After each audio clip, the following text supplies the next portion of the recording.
Sebagaimana diketahui bahwa pernikahan Nyi Rara Santang atau Syarifah Mudaim dengan Syarif Abdillah, penguasa kota Ismailia, telah dikaruniai 2 putra, yaitu Syarif Hidayatullah dan adiknya Syarif Nurullah. Sejak kanak-kanak keduanya telah diperintahkan ayahnya agar menimba ilmu dengan sungguh-sungguh dari siapa saja ulama yang mereka gurui. Dengan demikian maka kemungkinan terjadi antara keduanya itu berlainan memilih guru. Adapun ulama-ulama yang digurui oleh Syarif Hidayatullah, diantaranya adalah Syekh Taimuddin Al-Kubro dan Syekh Athaillah Syadzali. Selain ilmu-ilmu agama dan ilmu sosial, ia pun mempelajari ilmu tasawuf dari ulama-ulama Baghdad. Pada saat Syarif Hidayatullah berusia 27 tahun ayahnya meninggal dunia. Maka sebagai putranya yang pertama Syarif Hidayatullah ditunjuk untuk menggantikannya memerintah kota Ismailia. Akan tetapi, karena dia sudah bertekad untuk melaksanakan harapan ibunya, yaitu menjadi mubalik di Caruban, maka dia melimpahkan jabatan itu kepada adiknya Syarif Nurullah. Beberapa bulan setelah pengangkatan Syarif Nurullah sebagai penguasa kota Ismailia, Ibunda Syarif Mudaim meninggalkannya untuk pulang ke tanah Jawa bersama Syarif Hidayatullah. Dalam perjalanan pulangnya, kedua anak dan ibu itu beberapa kali singgah di beberapa daerah dengan waktu yang tidak menentu, seperti di Mekah, Gujarat, dan Pasai. Dan sekitar tahun 1475 keduanya baru sampai di Caruban. Dapatlah digambarkan bagaimana suasana di istana Pakumwati negeri Caruban itu saat menyambut kedatangan Syarifah Mudaim dan putranya. Pada masa itu Syekh Nurjati sudah wafat dan dimakamkan di tempat perguruannya itu. Maka dengan alasan agar selalu dekat dengan makam gurunya, Syarifah Mudaim mohon untuk tinggal saja di kampung Pasambangan bersama putranya Syarif Hidayatullah. Oleh Pangeran Cakrabuana, keduanya diperkenankan tinggal di pertamanan Gunung Sembung sambil mengajarkan agama Islam sebagai penerus Padepokan Islam Gunung Jati di saat yang sudah ditentukan dan sesuai yang sudah direncanakan. Pangeran Cakrabuana menikahkan Syarif Hidayatullah dengan putrinya Nyi Ratu Pakungwati. Selanjutnya pada tahun 1479, karena usianya yang semakin lanjut, Pangeran Cakrabuana mengalihkan kekuasaannya atas nagari Caruban kepada menantu yang juga keponakannya, Syarif Hidayatullah dengan gelar Susuhunan atau Sunan. Pada tahun pertama pengangkatannya beliau berkunjung ke Raja Pajajaran guna memperkenalkan diri dan sungkem kepada kakeknya serta mengajaknya kembali ke agama Nabi.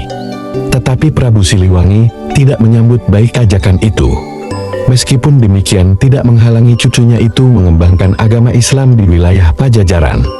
Karena itu Syarif Hidayatullah melanjutkan perjalanannya menuju ke daerah Serang, yang sebagian rakyatnya sudah sering mendengar tentang Islam dari pedagang-pedagang Arab dan Gujarat yang berlabuh di pelabuhan Banten. Ternyata di sana disambut baik dari Adipati Banten, sehingga untuk kelancaran dakwahnya beliau diperkenankan menikah dengan putrinya yang bernama Nyi Ratu Kaunganten. Dari putri Adipati Banten ini beliau dikaruniai 2 anak, Nyi Ratu Winaam dan Pangeran Sabakingking.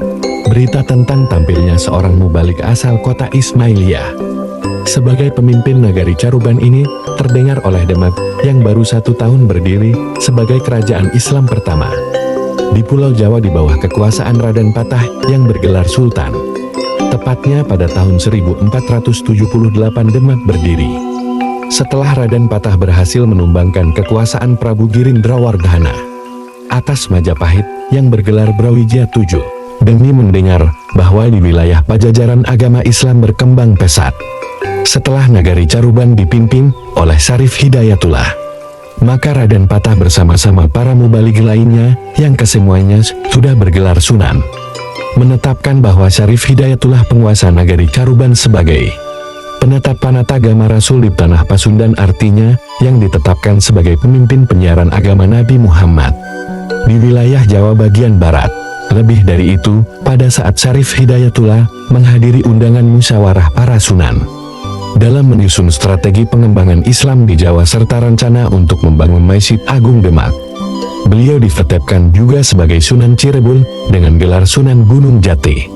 Bermula dari sini pula terbentuknya Sidang Dewan Wali Songo. Terdiri dari 1. Maulana Raden Rahmat gelar Sunan Ampel dari Surabaya, 2. Maulana Makdum Ibrahim gelar Sunan Bonang dari Tuban, 3. Maulana Raden Paku gelar Sunan Giri dari Gresik, 4. Maulana Syarifuddin gelar Sunan Derajat dari Sedayu, 5. Maulana Jafar Syodik gelar Sunan Kudus dari Kudus, 6. Maulana Raden Syahid gelar Sunan Kalijaga dari Kadilangu, 7. Maulana Raden Sunan Muria dari Kudus, 8. Maulana Malik Ibrahim gelar Sunan Gresik, 9. Maulana Syarif Hidayatullah gelar Sunan Gunung Jati dari Cirebon. Dari terbentuknya Wali Songo ini maka terjadilah rasa sepenanggungan dalam berjuang menegakkan agama Islam di tanah Jawa. Karenanya sebagai tindak lanjut dari permusyawaratan itu, Raden Patah menyarankan agar Caruban sekalian dijadikan kesultanan, yang tidak lagi harus mengatur Bulo Bekti atau upeti kepada Pajajaran yang disalurkan lewat Kadipaten Galuh. Hal ini dimaksudkan untuk mempercepat perkembangan Islam ke kadipaten-kadipaten di wilayah itu. Dan sekembali dari Demak yang sekian kalinya dengan bantuan serta dukungan sepenuhnya dari Raden Patah, berdirilah Kesultanan Pakuwati dengan Syarif Hidayatullah sebagai sultan yang pertama. Tindakan Cirebon yang demikian itu jelas sebagai tantangan bagi Pajajaran sebab dikhawatirkan akan berpengaruh terhadap negeri-negeri lainnya. Oleh sebab itu, tanpa peduli siapa yang duduk di Kesultanan Cirebon itu, Prabu Siliwangi mengirim satu angkatan yang dipimpin oleh Temenggung Jayabaya untuk menangkap cucunya itu. Tetapi karena segala kemungkinan yang bakal terjadi telah diperhitungkan dengan matang oleh Sunan Gunung Jati, maka pasukan dari Pajajaran itu tidak sampai berbuat banyak. Mereka yang hanya berjumlah sekitar 60 orang berikut Temenggung Jayabaya akhirnya menyerah dan tidak kembali ke Pajajaran. Dan apabila telah datang pertolongan Tuhan dengan kemenangan itu, banyaklah yang lainnya menyusul menyatakan diri masuk Islam. Dengan bertambahnya beberapa orang warga dari Pajajaran, semakin besarlah Cirebon bagi negeri-negeri di wilayah Pajajaran, seperti negeri Surantaka, Japura, Wanagiri, Galuh, Talaga, Singapura, dan negeri asal Padukuhan Caruban. Lebih-lebih dengan diperluasnya pelabuhan Muara Jati, jelas menambah ramainya perdagangan antara Nusa sampai ke mancanegara. Bahkan, yang terbanyak di antara pedagang asing adalah dari Tiongkok yang kebanyakan membawa barang-barang hiasan dari keramik dan porselin. Membanjirnya pedagang Tiongkok di Cirebon ini setelah adanya pembaharuan melalui perkawinan antara kakak Ki Geduta Panyi Rara Rudra dengan seorang saudagar Tiongkok Mahuang yang kemudian dialihkan jadi Ki Dampu Awang. Dari Ki Dampu Awang inilah Kaisar Tiongkok mendengar bahwa Syarif Hidayatullah adalah keturunan bangsa Arab. Oleh sebab itu, ia mengizinkan anak putrinya dibawa oleh Ki Dampu Awang dan dinikahinya dengan Sunan Gunung Jati. Demi keuntungan bangsanya dalam menjalin hubungan dagang di masa-masa seterusnya. Putri Kaisar Tiongkok ini bernama Ong Ting yang kemudian diganti dengan nama Nyi Ratu Rara Sumanting.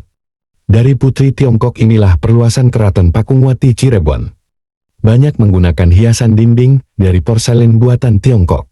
Tidak sedikit pula hiasan berbentuk duci atau kong dari dinasti Ming yang dibawa ke Cirebon seperti yang masih tersimpan sekarang. Pernikahan Sunan Gunung Jati dengan Ong Tien sebagai istri ketiga ini berlangsung pada sekitar tahun ke-1481, setahun setelah pembangunan Masjid Agung Cipta Rasa Cirebon. Masjid Agung Sang Cipta Rasa dibangun pada tahun ke-1480 atas prakarsa Nyi Ratu Pakuwati dengan dibantu oleh Wali Sanga dan beberapa tenaga ahli yang dikirim oleh Raden Patah. Dalam pembangunan masjid itu Sunan Kalijaga mendapat penghormatan untuk mendirikan Sokoguru yang dari kepingan-kepingan kayu disusun menjadi sebuah tiang yang dinamakan Sakatatal. Selesai Masjid Agung pembangunan diteruskan ke jalan-jalan raya yang menuju negeri tetangga sambil menyertakan pembangunan di bidang mental, memperluas pengembangan Islam ke seluruh wilayah Pasundan. Sementara Raja Pajajaran hanya bisa bersikap menahan diri, meski dalam hatinya sudah sangat cemas karena pengaruh Cirebon. yang sudah mendekati pusat pemerintahan Pakuan Pajajaran. Namun demikian sejenak kadang-kadang Prabu Siliwangi merasa bangga demi menyaksikan keberhasilan Anet serta cucunya, hingga dapat menguasai wilayah sepanjang pantai utara Pasundan.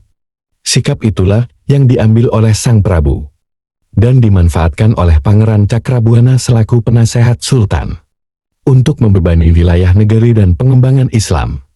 Di tengah-tengah kesibukan pembangunan fisik material dan mental di negeri Cirebon ini, datanglah utusan Raden Patar di Keraton Pakungwati melaporkan bahwa Malaka sudah diduduki oleh Portugis. Karena itu Demak telah mengirim bala bantuan untuk pertahanan selanjutnya, yang dipimpin oleh Dipati Unus. Dalam waktu dekat Cirebon pun akan dikirim juga bantuan pasukan, guna mempertahankan pelabuhan Sunda Kelapa. Kerajaan Malaka diduduki bangsa Portugis pada tahun 1511. Pada masa pemerintahan Sultan Mahmud Syah. Pada saat itu banyak syekh dan mubalik yang pergi mengungsi ke negeri-negeri terdekat yang aman. Salah seorang di antaranya ialah Kiai Fatpulang atau Fatahila atau Paletehan, yang mengikuti perjalanan pulang tentara Dipati Unus. Selain menyelamatkan diri dari penjajahan Portugis, kedatangannya ke Demak juga untuk ikut serta membantu pengembangan agama Islam di tanah Jawa, seperti yang diharapkan oleh ayahnya Maulana Mahdar Ibrahim, ulama asal Gujarat. Sebagai putra seorang ulama yang terbilang tinggi ilmu agama dan sosialnya, maka kehadiran Fatahila di tengah-tengah Kesultanan Demak, pusat pengembangan Islam di Jawa, merupakan harapan baik dalam mengemban tugas suci bersama-sama para mubalik wali yang masih ada. Karena pada masa itu, ada beberapa orang wali sanga yang sudah wafat. Seperti Sunan Ampel wafat tahun 1481, Sunan Giri tahun 1506, dan Pangeran Cakrabuana penasehat Kesetana atau Paman Syekh Syarif Hidayatullah